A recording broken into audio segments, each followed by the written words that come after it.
Hello dear friends, welcome to in this video. आज की इस वीडियो में हम लोग डिस्कस करने वाले हैं डीएलएड थर्ड सेमेस्टर के बारे में।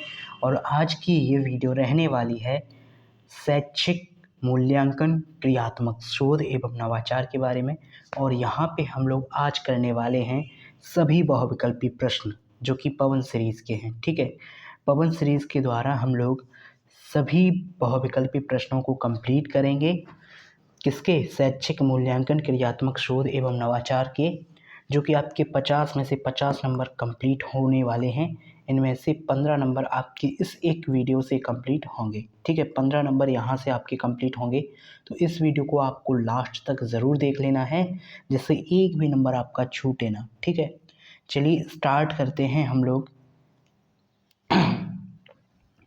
यहाँ पे आप लोग सिलेबस देख सकते हैं एक बार। ठीक है, बाकी मैंने एक वीडियो में सिलेबस भी बताया हुआ है, आप उस वीडियो को देख सकते हैं। ठीक है, नेक्स्ट आगे बढ़ते हैं। देखिए, हम लोग प्रश्न नंबर 1 से स्टार्ट कर रहे हैं। ठीक है, बाकी जो भी प्रश्न आपको दिखेंगे, अभी देखेंगे बहुत सारे प्रश्न जो कि रिपीटेड रहेंगे। उनके क्वेश्चंस के आंसर आप देने की कोशिश करेंगे पहले, और नहीं, अगर आप नहीं कर पाते तो कोई बात नहीं है। इन प्रश्नों को अच्छे से याद करेंगे, इन प्रश्नों को लिख लेंगे, जिससे आपकी जो है याद कर पाएंगे इन प्रश्नों को। और बाकी आप इस वीडियो को 2 से 4 बार ज़रूर देख लें। मैं कहूँगा 4 से 6 बार देख लें, जिससे एक एक प्रश्न आपको अच्छे से याद हो जाए, एक भी प्रश्न आपका छूटे बिल्कुल भी नहीं। ठीक है, और जो भी प्रश्न आप यहाँ पे पढ़ रहे हैं वो सभी आपको याद हो जाएं, जिससे एक भी एग्ज़ाम में प्रश्न आप छोड़ के ना आए या फिर गलत करके ना आए। ठीक है, तो चलिए स्टार्ट करते हैं हम लोग। पवन सीरीज़ के थ्रू हम लोग कर रहे हैं डीएलएड थर्ड सेमेस्टर के प्रथम प्रश्न पत्र शैक्षिक मूल्यांकन, क्रियात्मक शोध एवं नवाचार के बहुविकल्पी प्रश्नों को। ठीक है, स्टार्ट करते हैं बहुविकल्पी प्रश्नों को। सबसे पहला प्रश्न क्या है यहाँ पे?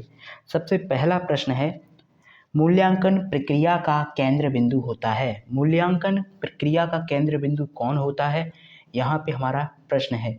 ठीक है, मूल्यांकन प्रक्रिया का केंद्र बिंदु कौन होता है? ऑप्शन ए शिक्षक, ऑप्शन बी विद्यालय, ऑप्शन सी विद्यार्थी, ऑप्शन डी प्रधानाचार्य। तो यहाँ पे आपका राइट आंसर क्या रहने वाला है, यहाँ पे जानेंगे। मूल्यांकन प्रक्रिया का केंद्र बिंदु क्या होता है? तो मूल्यांकन प्रक्रिया का केंद्र बिंदु होता है विद्यार्थी। ऑप्शन सी आपका करेक्ट आंसर रहेगा। ऑप्शन सी आपका यहाँ पे करेक्ट रहेगा। ठीक है, यहाँ पे आप लोग देख सकते हो, ये प्रश्न जो है आपकी 2024 की एग्ज़ाम में भी आया है, 2021 की एग्ज़ाम में आया है, 2019 की एग्ज़ाम में आया है। तो आप देख सकते हो कितना ज़्यादा इम्पोर्टेंट प्रश्न है, और आपको इसको एकदम अच्छे से याद कर लेना चाहिए। इसका आंसर रहेगा विद्यार्थी। और प्रश्न है आपका, मूल्यांकन प्रक्रिया का केंद्र बिंदु होता है। मूल्यांकन प्रक्रिया का जो केंद्र बिंदु होता है वो शिक्षार्थी होता है, विद्यार्थी होता है। ठीक है, ऑप्शन सी यहाँ पे आपका करेक्ट हो जाएगा। बढ़ते हैं नेक्स्ट क्वेश्चन की ओर। प्रश्न नंबर है हमारा 2। प्रश्न है, रचनात्मक मूल्यांकन का मुख्य उद्देश्य क्या है? रचनात्मक मूल्यांकन का मुख्य उद्देश्य क्या है, ये आपका प्रश्न है। और ये प्रश्न आप देख सकते हैं 2024 की एग्ज़ाम में पूछा हुआ प्रश्न है। ठीक है, इसके ऑप्शंस को पढ़ना स्टार्ट करते हैं। ऑप्शन ए है अगली कक्षा के छात्रों को डालना। बी है छात्रों के सीखने की क्षमता को बढ़ाना। ऑप्शन सी है छात्रों में सहयोग देने के गुण को बढ़ाना। ऑप्शन डी है आपका सीखने से आने वाली कठिनाइयों को समझाना। सीखने में आने वाली जो कठिनाइयाँ हैं उनको समझाना। तो यहाँ पे आपका ऑप्शन डी जो है करेक्ट रहेगा। सीखने में आने वाली जो कठिनाई हैं उनको समझाना, ये रचनात्मक मूल्यांकन का मुख्य उद्देश्य है। ठीक है, हमें बताना था कि रचनात्मक मूल्यांकन का मुख्य उद्देश्य क्या है। तो रचनात्मक मूल्यांकन का जो मुख्य उद्देश्य है वो है सीखने से आने वाली कठिनाइयों को समझाना। ये हमारा राइट आंसर रहेगा, ऑप्शन डी। ठीक है, अगले प्रश्न पे आते हैं। प्रश्न नंबर है 3।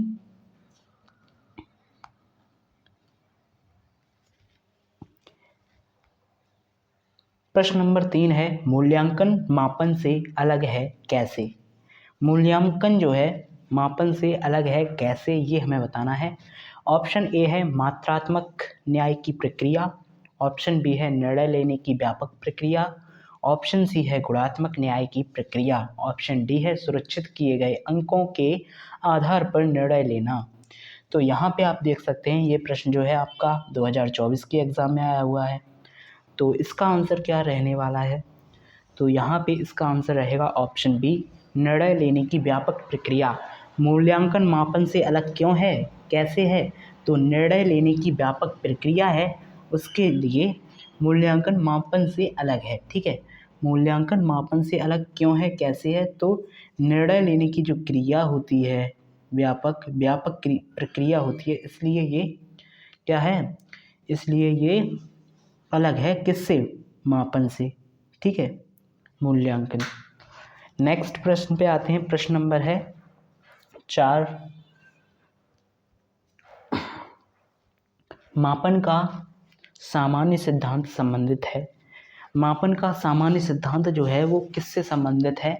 तो यहाँ पे ऑप्शन ए है गणित से, ऑप्शन बी है विज्ञान से, ऑप्शन सी है भूगोल से, ऑप्शन डी है अर्थशास्त्र से। तो यहाँ पे आपका करेक्ट आंसर कौन सा रहेगा? देख सकते हैं आप, ऑप्शन 4 हैं आपके सामने, और यहाँ पे आपको कंफ्यूज बिल्कुल नहीं होना है। यहाँ पे आपको देखना है, ये देखिए 2024-2023 में ये प्रश्न आया हुआ है, तो मोस्ट इम्पॉर्टेंट प्रश्न है आपका। यहाँ पे हम लोग करेंगे मापन का सामान्य सिद्धांत संबंधित है, किससे संबंधित है? ये गणित से संबंधित है। यहाँ पे आपका जो है ऑप्शन ए करेक्ट रहेगा। ठीक है, आपको लगाना है ऑप्शन ए पे टिक। मापन का सामान्य सिद्धांत संबंधित है किससे? गणित से। गणित से संबंधित है मापन का सामान्य सिद्धांत। ठीक है, अगले प्रश्न पे आते हैं, प्रश्न नंबर है 5। निम्नांकित में से कौन एक प्रभावी मूल्यांकन प्रणाली की विशेषता नहीं है?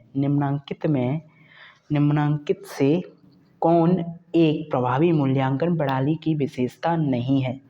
ये प्रश्न है, और प्रश्न के 4 ऑप्शन क्या क्या हैं इनके बारे में डिस्कस करते हैं। ऑप्शन ए है विश्वसनीयता, ऑप्शन बी है लचीलापन, ऑप्शन डी है वैधता, ऑप्शन डी है जटिलता। देखिए यहाँ पे प्रभावी मूल्यांकन प्रणाली की विशेषता नहीं है ये पूछा गया है। ठीक है, प्रभावी मूल्यांकन की विशेषता नहीं है ये पूछा गया है, तो यहाँ पे आपका हो जाएगा ऑप्शन डी राइट, जटिलता। जटिलता जो है वो नहीं है। ठीक है, यहाँ पे आपका क्या क्या राइट रहेगा? तो इसमें रहेगा आपका राइट विश्वसनीयता, लचीलापन, वैधता, ये सभी राइट रहेंगे, लेकिन जटिलता जो है वो नहीं है। ठीक है, प्रभावी मूल्यांकन प्रणाली की विशेषता नहीं है, कौन नहीं है? जटिलता। तो ऑप्शन डी यहाँ पे करेक्ट हो जाएगा क्वेश्चन के अकॉर्डिंग। ये प्रश्न आपका 2024 के एग्जाम में आया हुआ है। ठीक है, नेक्स्ट प्रश्न पे आते हैं, प्रश्न नंबर है 6। प्रश्न है विज्ञान का आरंभ अवलोकन से होता है। विज्ञान का जो आरंभ है वो अवलोकन से होता है, तथा इसकी अंतिम पुष्टि के लिए अवलोकन में ही लौटना पड़ता है। तथा इसकी अंतिम पुष्टि जो होती है उसके लिए भी अवलोकन में ही लौटना पड़ता है। तो यह अवलोकन की परिभाषा जो है वो किसकी है, ये प्रश्न है आपका। ठीक है, तो ये परिभाषा भी आपने पढ़ी अवलोकन की, ये किसकी है? तो आप कहेंगे ये परिभाषा जो है वो किसकी है? तो ऑप्शन ए आपका है प्रोफेसर एस के दुबे की, ऑप्शन बी है गुड तथा हैट की। ठीक है, ऑप्शन सी है क्रो एंड ट्रो की, ऑप्शन डी है मैकोबी एंड मैकोबी की। ठीक है, तो आपका यहाँ पे कौन सा राइट आंसर रहेगा? तो हम लोग एक बार फिर से इस अवलोकन की परिभाषा को पढ़ेंगे। विज्ञान का आरंभ अवलोकन से होता है तथा इसकी अंतिम पुष्टि के लिए अवलोकन में ही लौटना पड़ता है।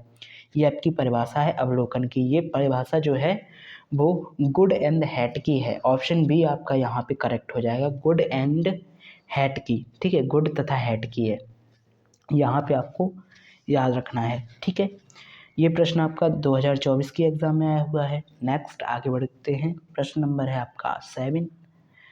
प्रश्न 7 है आपका सार्थक ज्ञान के लिए निदान एवं उपचार का मार्ग प्रशस्त करता है। सार्थक ज्ञान के लिए निदान एवं उपचार का मार्ग प्रशस्त करता है। ऑप्शन ए सामान्य मूल्यांकन, ऑप्शन बी मापन, ऑप्शन सी सतत मूल्यांकन, ऑप्शन डी व्यापक मूल्यांकन।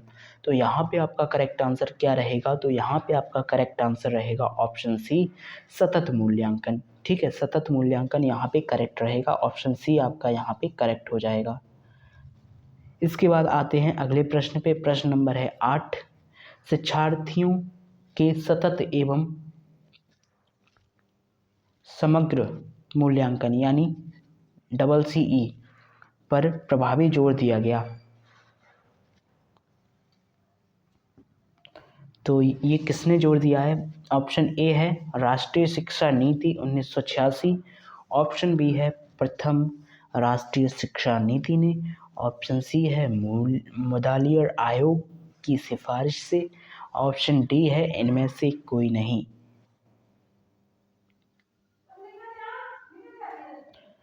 तो यहाँ पे कौन सा राइट आंसर रहेगा? ऑप्शन यहाँ पे आपको देखना है। तो ऑप्शन के अकॉर्डिंग यहाँ पे 1986 जो है राष्ट्रीय शिक्षा नीति 1986 यहाँ पे करेक्ट रहेगा, ऑप्शन ए करेक्ट रहेगा। ठीक है, ऑप्शन ए यहाँ पे करेक्ट रहेगा। अगले प्रश्न पे आते हैं। ये सभी प्रश्न जो है 2024 के एग्जाम में पूछे हुए प्रश्न हैं, तो इनको अच्छे से पढ़ते हुए चलें और एक ही प्रश्न आप लोग अच्छे से याद रखें, एक भी प्रश्न भूलने की कोशिश ना करें। ठीक है, प्रश्न नंबर 9 है, बौद्धिक योग्यता में बोध का अंग नहीं है। तो ऑप्शन ए है अनुवाद, ऑप्शन बी है विवेचना, ऑप्शन सी है विग-विस्तार। ठीक है, विग-विस्तार, ऑप्शन डी है अनुप्रयोग। तो यहाँ पे आपका ऑप्शन डी राइट हो जाएगा, अनुप्रयोग। अनुप्रयोग जो है वो क्या है? बौद्धिक योग्यता में बोध का अंग नहीं है। ये भी प्रश्न आपका जो है 2024 के एग्जाम में आया हुआ है। नेक्स्ट प्रश्न पे आते हैं। प्रश्न नंबर है 10वां प्रश्न, बच्चों के सीखने की प्रगति के वर्णन अभिलेख किस पर आधारित हैं? तो ये किस पे आधारित हैं ये आपको बताना है। बच्चों के सीखने की प्रगति के वर्णन अभिलेख किस पर आधारित हैं? तो ये अवलोकन तकनीक पर आधारित हैं। ऑप्शन यहाँ पे आपका कौन सा राइट रहेगा? ऑप्शन सी राइट रहेगा, अवलोकन तकनीकी। ठीक है, अवलोकन तकनीकी। नेक्स्ट प्रश्न है प्रश्न नंबर 11 यानी 11वां प्रश्न। प्रश्न है क्रियात्मक शोध का अंतिम चरण होता है। तो क्रियात्मक शोध का जो अंतिम चरण होता है वो क्या होता है? ऑप्शन ए निष्कर्ष, ऑप्शन बी प्रदत्त विश्लेषण, ऑप्शन सी है परिकल्पना निर्माण, ऑप्शन डी है सांख्यिकी विश्लेषण। तो यहाँ पे आपका करेक्ट आंसर ऑप्शन ए रहने वाला है, निष्कर्ष। क्रियात्मक शोध का अंतिम चरण जो होता है, अंतिम चरण उसे कहते हैं निष्कर्ष को। ठीक है, निष्कर्ष ऑप्शन ए करेक्ट हो जाएगा। अगले प्रश्न पे आते हैं। प्रश्न नंबर है 12वां प्रश्न। प्रश्न है क्रियात्मक अनुसंधान का प्रमुख उद्देश्य है। क्रियात्मक अनुसंधान का प्रमुख उद्देश्य है ये हमें बताना है। ऑप्शन ए है क्रियाविधि, ऑप्शन बी है नैदानिक, ऑप्शन सी है विवरणात्मक। ठीक है, ऑप्शन डी है रूपांतरकारी। ठीक है, तो यहाँ पे कौन सा आंसर राइट रहेगा? तो यहाँ पे ऑप्शन आपका बी राइट रहेगा, क्रियात्मक अनुसंधान का प्रमुख उद्देश्य है नैदानिक। नैदानिक, ऑप्शन बी आपको याद रखना है, नैदानिक यहाँ पे आपका करेक्ट रहेगा। ठीक है, इसके बाद आते हैं अगले प्रश्न पे। प्रश्न है 13वां प्रश्न, सामुदायिक सहभागिता में नवाचार है। सामुदायिक सहभागिता में नवाचार क्या है? तो नवाचार जो है ऑप्शन ए है NCC, ऑप्शन बी है स्काउटिंग, ऑप्शन सी है रेड क्रॉस संस्था, ऑप्शन डी है उपरोक्त सभी। तो यहाँ पे आपका जो है राइट आंसर रहने वाला है उपरोक्त सभी। और ये प्रश्न बहुत ज़्यादा इम्पोर्टेंट है क्योंकि ये प्रश्न जो है आपकी 2024 2023 दोनों परीक्षा में पूछा हुआ प्रश्न है। ठीक है, तो इसको अच्छे से याद रखना है, मोस्ट इम्पॉर्टेंट प्रश्न है आपका। ठीक है, क्वेश्चन नंबर 13। नेक्स्ट प्रश्न पे आते हैं। प्रश्न नंबर है आपका 14, क्रियात्मक शोध के प्रवर्तक हैं। क्रियात्मक शोध के जो प्रवर्तक हैं उनका नाम बताना है आपको। तो इसमें आपका ऑप्शन ए है SN स्टीवेनिस। ठीक है, स्टीवेनिस। ऑप्शन बी है GS हेल्टमास्टर। हेल्मस्टेटर, ठीक है, हेल्मस्टेटर। ऑप्शन सी है स्टीफन एम कोरे और ऑप्शन डी है ब्रैडफील्ड, ठीक है, ब्रैडफील्ड। तो यहाँ पे आपका क्या आंसर राइट रहेगा? तो क्रियात्मक शोध के प्रवर्तक जो हैं वो कौन हैं? स्टीफन एम कोरे हैं। ऑप्शन आपका यहाँ पे सी करेक्ट रहेगा, स्टीफन एम कोरे, ऑप्शन सी, ठीक है। ये प्रश्न आपकी 2024 की एग्जाम में आया हुआ है। अगला प्रश्न देखते हैं। प्रश्न है आपका लास्ट प्रश्न 2024 की एग्जाम का आया हुआ प्रश्न है, एक विद्यालय के प्रधानाचार्य द्वारा विद्यार्थियों को विभिन्न संवेगात्मक समस्याओं के कारण उन्हें पहचानने व दूर करने हेतु कौन सा अनुसंधान किया जाता है? तो यहाँ पे ऑप्शन ए है क्रियात्मक अनुसंधान, ऑप्शन बी है गुणात्मक अनुसंधान, ऑप्शन सी है ऐतिहासिक अनुसंधान, ऑप्शन डी है वर्णनात्मक अनुसंधान। तो यहाँ पे हमारा ऑप्शन ए करेक्ट रहेगा, क्रियात्मक अनुसंधान होता है, ठीक है, क्रियात्मक अनुसंधान, ऑप्शन ए राइट रहेगा, ठीक है। एक विद्यालय के प्रधानाचार्य द्वारा विद्यार्थियों को विभिन्न संवेगात्मक समस्याओं के कारण को पहचानने व उन्हें दूर करने के लिए, ठीक है, दूर करने के लिए कौन सा अनुसंधान किया जाता है? तो ये क्रियात्मक अनुसंधान होता है, ठीक है। अगला प्रश्न है प्रश्न नंबर 16। मूल्यांकन वह प्रक्रिया है जिसके द्वारा शिक्षक एवं छात्र यह निर्णय करते हैं कि शिक्षण लक्ष्यों को प्राप्त किया जा रहा है या नहीं। यह परिभाषा किसकी है? 2023 में आया हुआ ये प्रश्न, इसको हम करेंगे। तो मूल्यांकन वह प्रक्रिया है जिसके द्वारा शिक्षक एवं छात्र यह निर्णय करते हैं कि शिक्षण लक्ष्यों को प्राप्त किया जा रहा है या नहीं। तो ये कथन किसका है? ऑप्शन ए है T.H. ग्रीन का, ऑप्शन बी है ली का, ऑप्शन सी है कॉर्नबैक का, ऑप्शन डी है क्लीविन,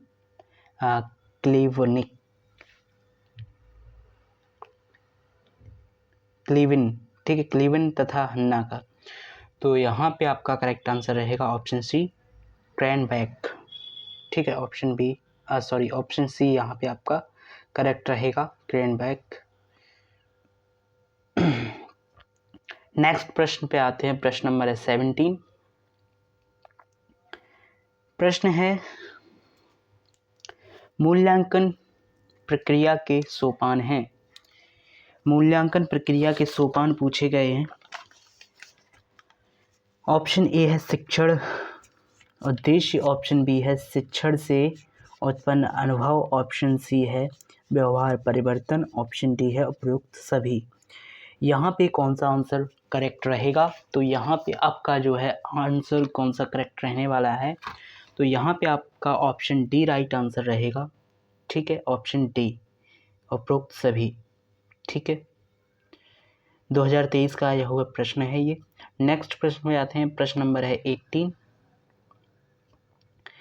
प्रश्न है प्रायोगिक मूल्यांकन होता है। प्रायोगिक मूल्यांकन जो होता है वो ऑप्शन ए इतिहास और नागरिक शास्त्र में होता है, ऑप्शन बी विज्ञान भूगोल और कृषि में होता है, ऑप्शन सी है आपका दर्शन शास्त्र, ऑप्शन डी है इनमें से सभी। तो प्रायोगिक मूल्यांकन जो होता है वो विज्ञान भूगोल और कृषि में होता है। ऑप्शन बी आपका यहाँ पे करेक्ट रहेगा, ठीक है, ऑप्शन बी, ठीक है। नेक्स्ट प्रश्न पे आते हैं। प्रश्न नंबर है 19। उपचारात्मक शिक्षण में प्रमुख रूप से चयन किया जाता है। 2023 का आया हुआ ये प्रश्न, ठीक है। प्रश्न है उपचारात्मक शिक्षण में प्रमुख रूप से चयन किया जाता है। किसका चयन किया जाता है ये हम देखेंगे। तो ऑप्शन ए है आपका शिक्षण नीतियों व युक्तियों का, ऑप्शन बी है पाठ्यक्रम का, ऑप्शन सी है आपका मूल्यांकन प्रणाली का, ऑप्शन डी है मूल्यांकन उपकरणों का। तो यहाँ पे आपका करेक्ट आंसर रहेगा शिक्षण नीतियों एवं युक्तियों का, शिक्षण नीतियों और युक्तियों का क्या किया जाता है, उपचारात्मक शिक्षण में प्रमुख रूप से चयन किया जाता है। ऑप्शन ए जो है आपका यहाँ पर करेक्ट आंसर होगा। ठीक है, अगला प्रश्न है, प्रश्न नंबर है 20। प्रश्न क्या है, प्रश्न है बचाव निदान का उच्चतम स्तर है। बचाव निदान का उच्चतम स्तर है, यह कथन किसका है, ये हमें बताना है। और ये प्रश्न जो है आपका 2023 में, 2022 में, 2016 में आया हुआ प्रश्न है और बहुत ज़्यादा इम्पोर्टेंट प्रश्न है। जैसा कि आप देख सकते हैं 3 बार ये प्रश्न पूछा गया है, तो ये बहुत ज़्यादा इम्पोर्टेंट प्रश्न हो जाता है। बचाव निदान का उच्चतम स्तर है, यह कथन किसका है, ये हमें बताना है। तो बचाव निदान का उच्चतम स्तर है, ये कथन है रॉस का। ऑप्शन डी यहाँ पे आप टिक करेंगे। ठीक है, रॉस का ये कथन है, आपको याद रखना है। बचाव निदान का उच्चतम स्तर है, यह किसका कथन है, यह रॉस का कथन है। ऑप्शन डी यहाँ पे आपका करेक्ट हो जाएगा। अगले प्रश्न पे आते हैं, प्रश्न नंबर है 21। क्रियात्मक शोध का मूल आधार होता है। क्रियात्मक शोध का मूल आधार क्या होता है, तो ऑप्शन ए है समस्या का तुरंत हल, ऑप्शन बी है समस्या भी हमारी हल भी हमारा, ऑप्शन सी है विद्यालय की आधारशिला, ऑप्शन डी है इनमें से कोई नहीं। तो यहाँ पे प्रश्न था आपका क्रियात्मक शोध का मूल आधार। क्रियात्मक शोध का मूल आधार होता है, तो मूल आधार क्या होता है, ऑप्शन बी यहाँ पे आपका करेक्ट हो जाएगा। समस्या भी हमारी हल भी हमारा, ऑप्शन बी आपका जो है यहाँ पे करेक्ट रहेगा। और ये प्रश्न जो है आपका 2023 में आया हुआ है। ठीक है, नेक्स्ट प्रश्न पे आते हैं, प्रश्न नंबर है 22 नंबर पे प्रश्न है शिक्षण अधिगम प्रक्रिया में नवाचार है। शिक्षण अधिगम प्रक्रिया जो है उसमें नवाचार क्या है, ये हमें बताना है। तो शिक्षण अधिगम प्रक्रिया में नवाचार, ऑप्शन ए अभिक्रमित अनुदेशन है। ठीक है, ऑप्शन बी टोली शिक्षण है, ऑप्शन सी खुली कक्ष है, ऑप्शन डी उपरोक्त सभी है। तो यहाँ पे आपका जो है राइट आंसर क्या रहेगा, यहाँ पे आपका राइट आंसर रहेगा ऑप्शन डी। ऑप्शन डी आपका राइट आंसर रहेगा, उपरोक्त सभी। ठीक है, उपरोक्त सभी जो है आपका यहाँ पे राइट आंसर रहेगा, ऑप्शन डी। नेक्स्ट अगले प्रश्न पे चलते हैं, प्रश्न नंबर है 23। प्रार्थना स्थल की गतिविधियों में मुख्य नवाचार माना जाता है।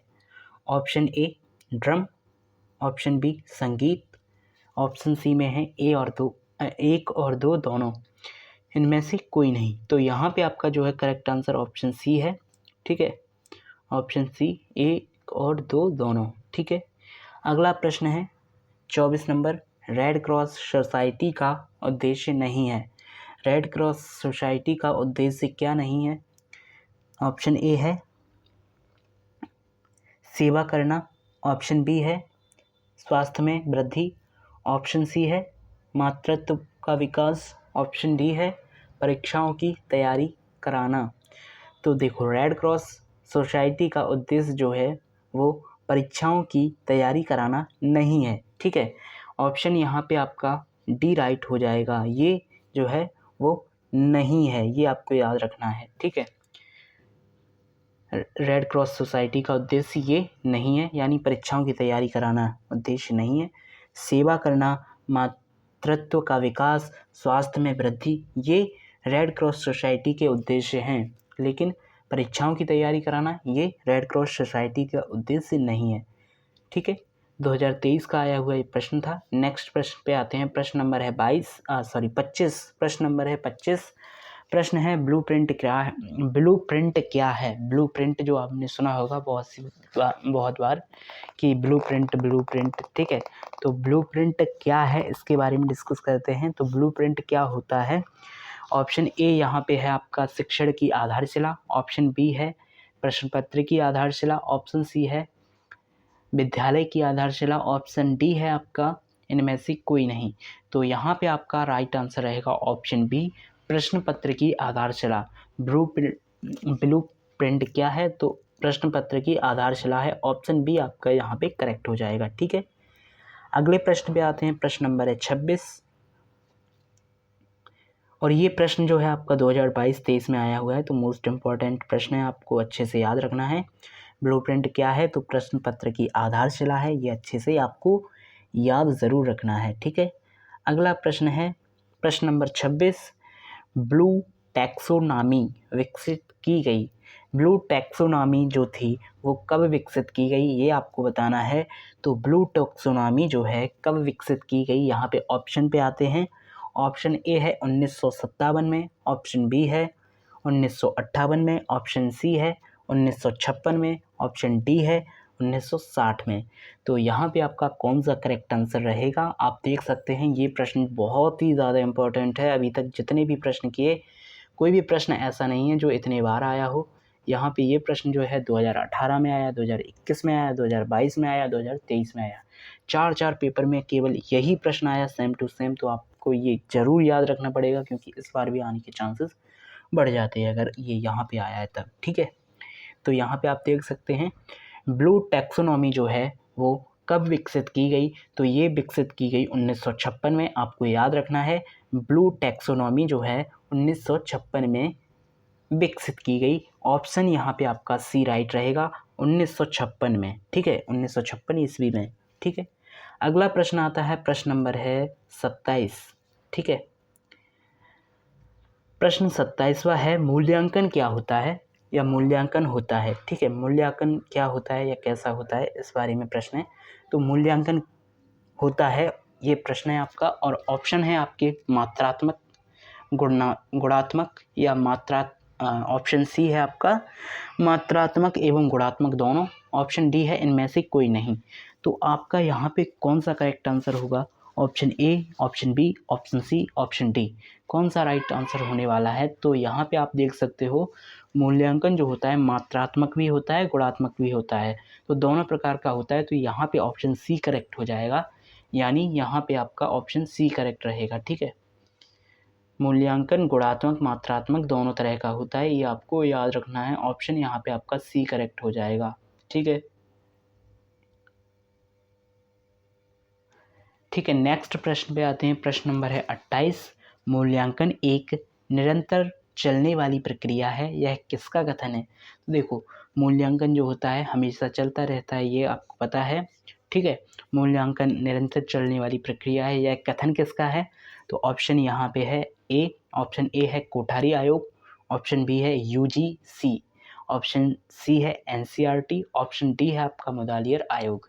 तो यहाँ पे आपका करेक्ट आंसर रहेगा ऑप्शन सी, एनसीईआरटी का ये कथन है। मूल्यांकन एक निरंतर चलने वाली प्रक्रिया है, एनसीईआरटी का ये कथन है, ठीक है। एनसीईआरटी का ये प्रश्न जो है 2022 में पूछा हुआ प्रश्न है, ठीक है। 2022 का पूछा हुआ प्रश्न है, ठीक है। नेक्स्ट आते हैं आगे। प्रश्न है, शैक्षिक उद्देश्य के अंग हैं। शैक्षिक उद्देश्य के अंग हैं, तो कौन अंग है शैक्षिक उद्देश्य का? ऑप्शन ए है बालक, ऑप्शन बी है आपका समाज, ऑप्शन सी है आपका विषय वस्तु, ऑप्शन डी है आपका उपयुक्त सभी। तो देखिए, शैक्षिक उद्देश्य के अंग कौन कौन है? बालक भी है, समाज भी है, विषय वस्तु भी है। तो ऑप्शन यहाँ पे आपका डी करेक्ट हो जाएगा, उपरोक्त सभी, ठीक है। तो हम लोग टिक करेंगे ऑप्शन डी पे और चलेंगे नेक्स्ट प्रश्न पे, ठीक है। 2022 का आया हुआ प्रश्न, ठीक है। अगला प्रश्न है प्रश्न नंबर 30, बौद्धिक योग्यता में बोध का अंग नहीं है। बौद्धिक योग्यता जो होती है उसमें बोध का अंग नहीं है।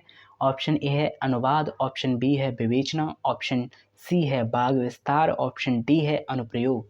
तो यहाँ पे आपका कौन सा राइट आंसर रहेगा? तो आपको याद रखना है इस प्रश्न का जो राइट आंसर रहने वाला है ऑप्शन डी रहेगा। हमें लगता है ये प्रश्न रिपीटेड है, ठीक है, शायद रिपीटेड ही है, ठीक है। Option C sorry option D यहाँ पे राइट रहेगा।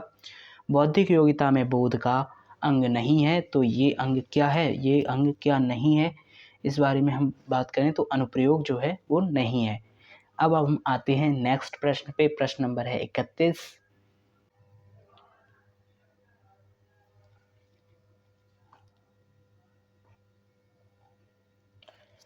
अगला प्रश्न है प्रश्न नंबर 31।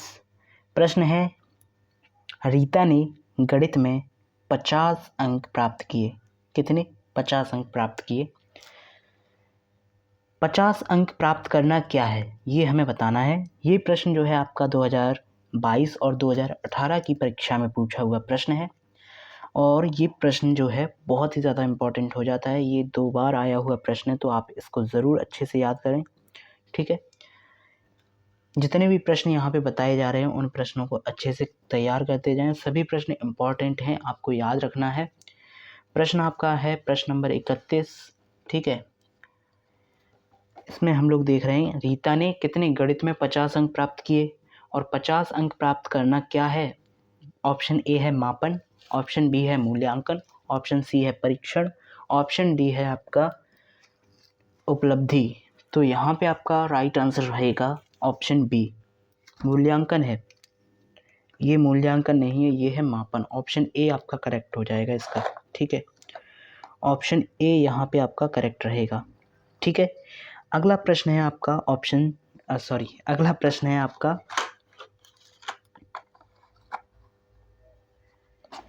प्रश्न नंबर है 32, ठीक है। प्रश्न नंबर 32 है शिक्षण अधिगम प्रक्रिया में नवाचार है। शिक्षण अधिगम प्रक्रिया में नवाचार क्या है। तो ये प्रश्न जो है 2022 में आया हुआ प्रश्न है और अच्छे से देखेंगे इस प्रश्न को। तो ये क्या है। ऑप्शन ए है अभिक्रमित, ऑप्शन बी है टोली अनुदेशन, ऑप्शन सी है खुली कक्षा कक्ष, ऑप्शन डी है उपरोक्त सभी। तो यहाँ पे शिक्षण अधिगम प्रक्रिया में नवाचार जो है उपरोक्त सभी है। ऑप्शन यहाँ पे आपका डी राइट रहने वाला है, अच्छे से याद कर लीजिए इस प्रश्न को, ठीक है। अगले प्रश्न पे आते हैं। प्रश्न नंबर है आपका 33 नंबर। उत्तम परीक्षण की विशेषता नहीं है। उत्तम परीक्षण की विशेषता क्या नहीं है। वैधता, विश्वसनीयता, वस्तुनिष्ठता, ठीक है, वस्तुनिष्ठता और क्या है कठोरता। तो यहाँ पे आपका कौन सा राइट आंसर रहेगा। तो उत्तम परीक्षण की विशेषता नहीं है, तो विशेषता क्या नहीं है, कठोरता। अभी हमने पिछले एक और क्वेश्चन देखा था, वो भी सेम इसी तरह का था, ठीक है। तो यहाँ पे आपका ऑप्शन डी करेक्ट हो जाएगा और ये प्रश्न जो है आपकी 2022-2016 में पूछा हुआ प्रश्न है, इसलिए मोस्ट इम्पॉर्टेंट प्रश्न हो जाता है, ठीक है। अगला प्रश्न देखते हैं ज्ञान बोध व अनुप्रयोग का संबंध मूल्यांकन के किस पक्ष से होता है। प्रश्न नंबर हम लोग 34 कर रहे हैं। ज्ञान बोध व अनुप्रयोग का संबंध मूल्यांकन के किस पक्ष से होता है। तो ऑप्शन ए है संज्ञानात्मक पक्ष, भावात्मक पक्ष, कौशलात्मक पक्ष या फिर नैतिक पक्ष। तो यहाँ पे आपका करेक्ट आंसर रहेगा ऑप्शन ए, संज्ञानात्मक पक्ष, ठीक है। ऑप्शन ए यहाँ पे करेक्ट रहेगा। एक बार फिर से टिक करेंगे ऑप्शन ए को, संज्ञानात्मक पक्ष, ठीक है। अगला प्रश्न है प्रश्न नंबर है 35। मापन किसी निश्चित स्वीकृत नियमों के अनुसार वस्तुओं को अंक प्रदान करने की प्रक्रिया है। यह कथन किसका है। तो यह कथन ऑप्शन ए हेल्ग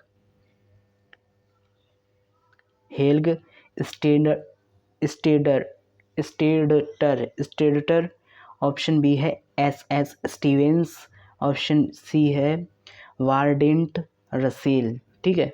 ऑप्शन डी है बुंट, ठीक है।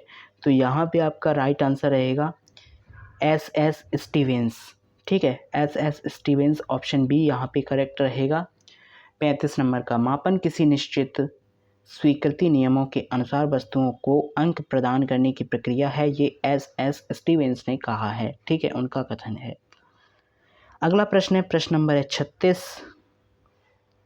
मूल्यांकन प्रक्रिया को सामान्यतः कितने भागों में बांटा गया है। तो आपको याद रखना है मूल्यांकन प्रक्रिया को कितने भागों में बांटा गया है। तो ये प्रश्न जो है आपका 2022-2017 में आया हुआ प्रश्न है। इसका आंसर क्या हो जाएगा। ऑप्शन ए है आपका 2 भागों में, ऑप्शन बी है 4 भागों में, ऑप्शन सी है आपका 5 भागों में, ऑप्शन 6 है आपका ऑप्शन डी है आपका 6 भागों में, ठीक है।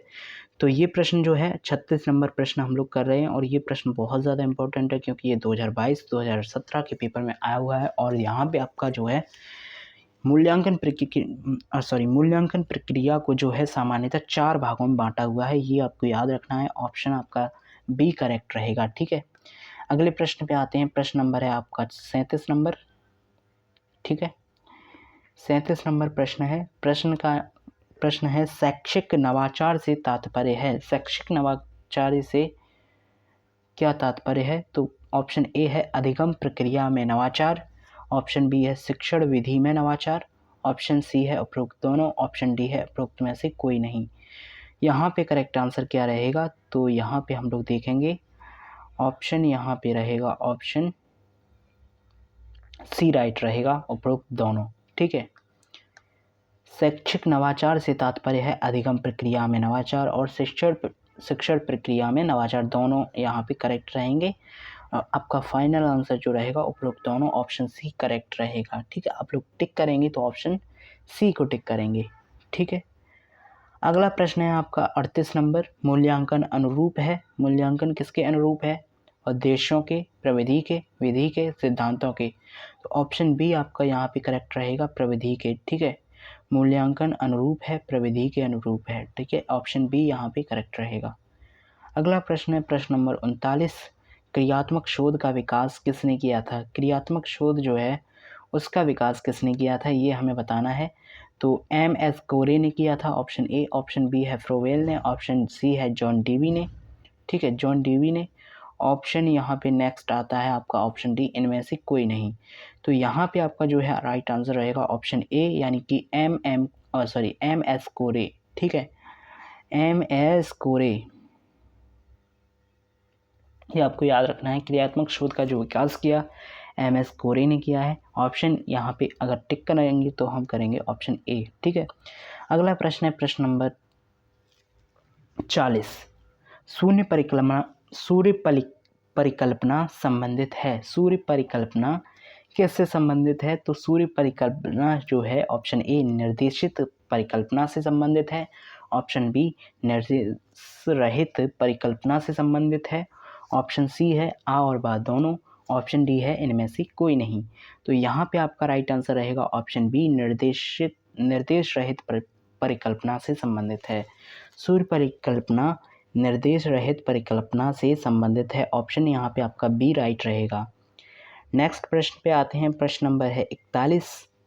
प्रश्न है क्रियात्मक अनुसंधान का प्रथम चरण है। क्रियात्मक अनुसंधान का प्रथम चरण क्या है? तो ऑप्शन ए है कार्यविधि, ऑप्शन बी है समस्या चुनने का कारण, ऑप्शन सी है समस्या की पहचान, ऑप्शन डी है निष्कर्ष। क्या राइट आंसर होगा इस प्रश्न का, ये आप लोग देखेंगे। ठीक है, क्रियात्मक अनुसंधान का प्रथम चरण है, क्रियात्मक अनुसंधान का प्रथम चरण है। क्या है प्रथम चरण? तो सबसे पहला चरण होता है समस्या को पहचानना, ऑप्शन ए यहाँ पे करेक्ट हो जाएगा आपका।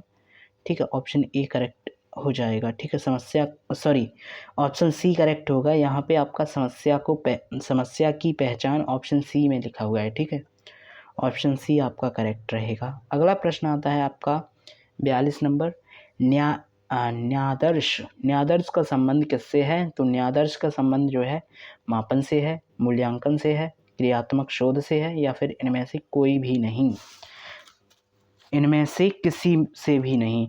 तो यहाँ पे कौन सा राइट आंसर रहेगा? तो ऑप्शन सी आपका सही रहेगा। ऑप्शन सी यहाँ पे आपका राइट आंसर रहेगा। ऑप्शन सी क्या है हमारा?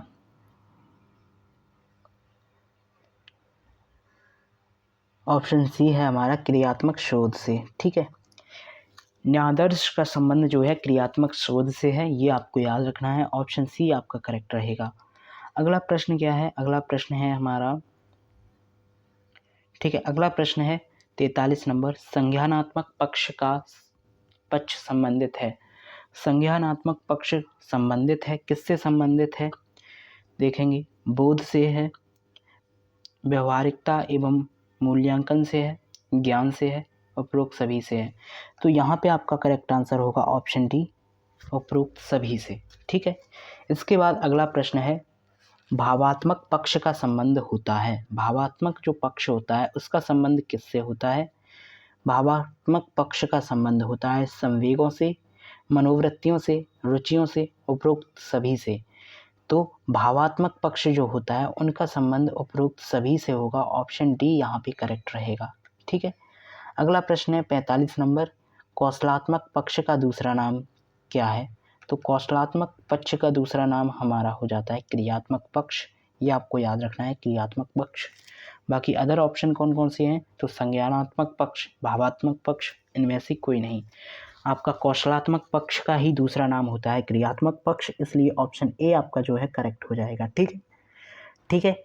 इसके बाद आता है अगला प्रश्न, प्रश्न नंबर है 46। क्रियात्मक पक्ष के स्तर होते हैं, क्रियात्मक पक्ष जो होता है उसके कितने स्तर होते हैं ये हमें बताना है। तो इसके कितने स्तर होते हैं? ऑप्शन ए है 5, ऑप्शन बी है 6, ऑप्शन सी है 7, ऑप्शन डी है 8।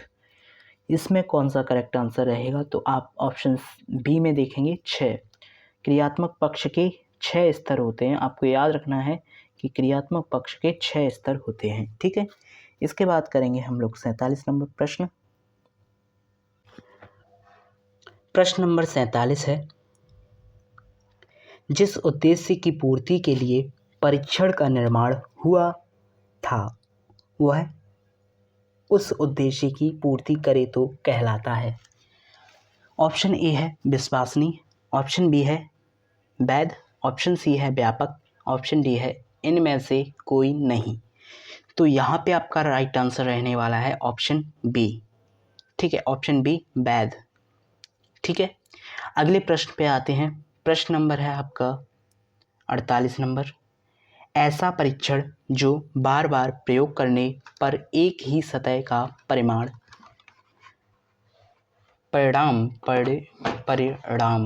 ठीक है परिणाम देता है कहलाता है। क्या कहलाता है? ऑप्शन ए विश्वसनीय, ऑप्शन बी वैध, ऑप्शन सी न्यायादर्श, ऑप्शन डी इनमें से कोई नहीं। तो इसका राइट आंसर होगा ऑप्शन ए विश्वसनीय। ठीक है, अगले प्रश्न पे आते हैं। प्रश्न नंबर है 49। उत्तम परीक्षण की विशेषताएं हैं। उत्तम परीक्षण जो होता है उसकी क्या विशेषताएं हैं जानते हैं। ऑप्शन ए विश्वसनीयता, ऑप्शन बी व्यावहारिकता, ऑप्शन सी वैधता। तो यहाँ पे कौन सा राइट आंसर रहेगा? उपरोक्त सभी, यहाँ पे ऑप्शन डी राइट आंसर रहेगा आपका। ठीक है, अगला प्रश्न है प्रश्न नंबर 50। कोई व्यक्ति परंपरागत तरीके से हटकर नवीन ढंग से कार्य करता है तो वह कहलाता है। कोई व्यक्ति परंपरागत तरीके से हटकर नवीन ढंग से कार्य करता है तो वह क्या कहलाता है?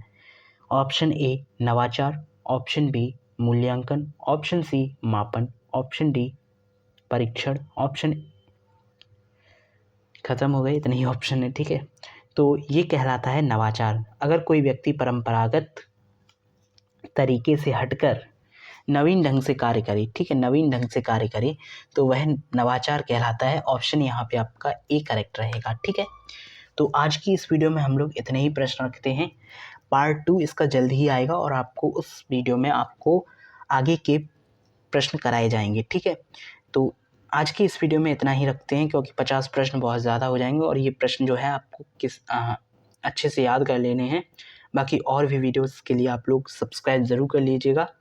मिलते हैं नेक्स्ट वीडियो में जिसमें हम प्रश्न नंबर 51 से स्टार्ट करेंगे, प्रश्न नंबर 51 से। ठीक है, और ये प्रश्न आपको कैसे लगे और कमेंट करके बताइएगा कि आपको किस किस सब्जेक्ट की वीडियोस चाहिए, तो उसकी वीडियो आपको मिलेगी। टेलीग्राम का लिंक जो है डिस्क्रिप्शन में मिल जाएगा, वहाँ पे इस PDF को डाल दिया जाएगा, तो वहाँ से आप लोग PDF ले लेना। ठीक है, बाकी और भी वीडियोस हैं कंप्यूटर विज्ञान और अदर सब्जेक्ट की, उन वीडियोस को ज़रूर देखिए।